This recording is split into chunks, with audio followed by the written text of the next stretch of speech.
ایک نئی فیملی ہمارے ہمسائے میں ایک خالی مکان میں رہائش پذیر ہوئی۔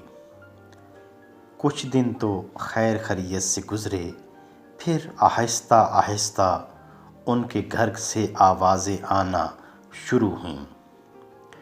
شروع میں دبی دبی تلخ باتیں سننے میں آتیں، لیکن پھر یہ بڑھتے بڑھتے اچھے بھلے جھگڑے اور چیخ و پکار میں تبدیل ہوتی گئیں۔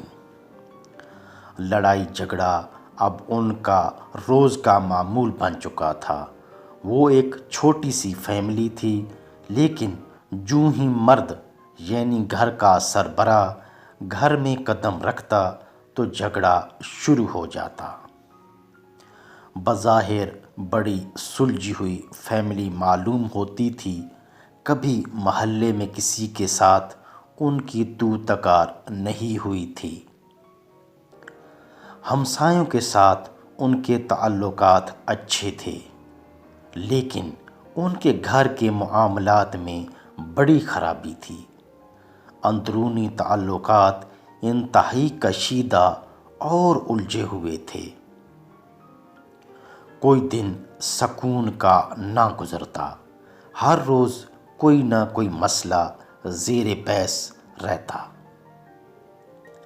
محلہ کے چند بزرگوں نے ان کے معاملات کو سلجھانے کی کوشش کی، لیکن کوئی خاطر خواہ کامیابی نہ ہو سکی۔ چند ماہ وہ فیملی یہاں رہنے کے بعد بالآخر کہیں اور شفٹ ہو گئے۔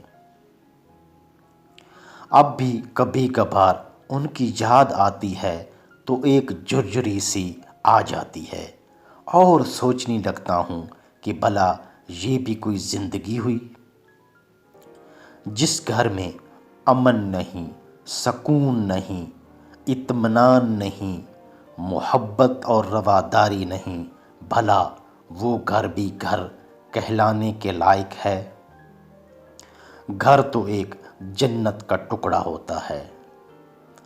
گھر داخل ہوتے ہی سکون، فرحت، محبت اور چین جسم کے رواں رواں میں پھیل جاتا ہے۔ مرد جتنا بھی تھکا ماندہ گھر آتا ہے، بچوں کی محبت اور شریک حیات کا اچھا سلوک ساری تھکن اتار دیتا ہے۔ اگر ماں باپ اور بہن بھائی بھی ساتھ رہتے ہوں تو پھر تو اس سکون و محبت اور پیار میں کئی گنا اضافہ ہو جاتا ہے۔ جو محبت اور شفقت ماں جیسی ہستی دیتی ہے، شاید باقی ساری دنیا کی محبتیں اور پیار اس کا مقابلہ نہیں کر سکتے۔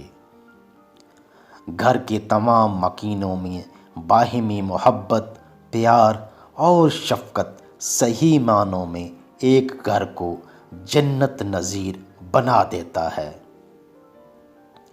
محترم جناب واصف علی واصف صاحب فرماتے ہیں کہ اگر اپنا گھر سکون کا باعث نہ بنے تو یہ توبہ کا وقت ہے۔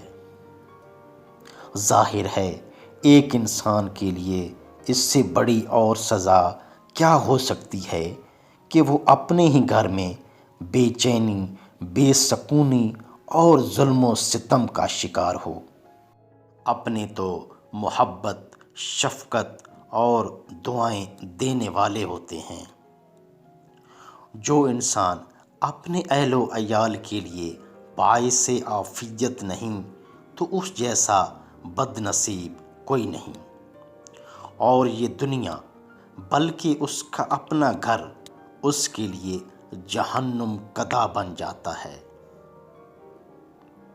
تو دوستو، ہم سب کو اپنے گھریلو معاملات پر پوری توجہ دینی چاہیے، کیونکہ یہ صرف ایک فرد کا مسئلہ نہیں بلکہ پورے خاندان کے امن و سکون اور بہتر زندگی کا معاملہ ہے۔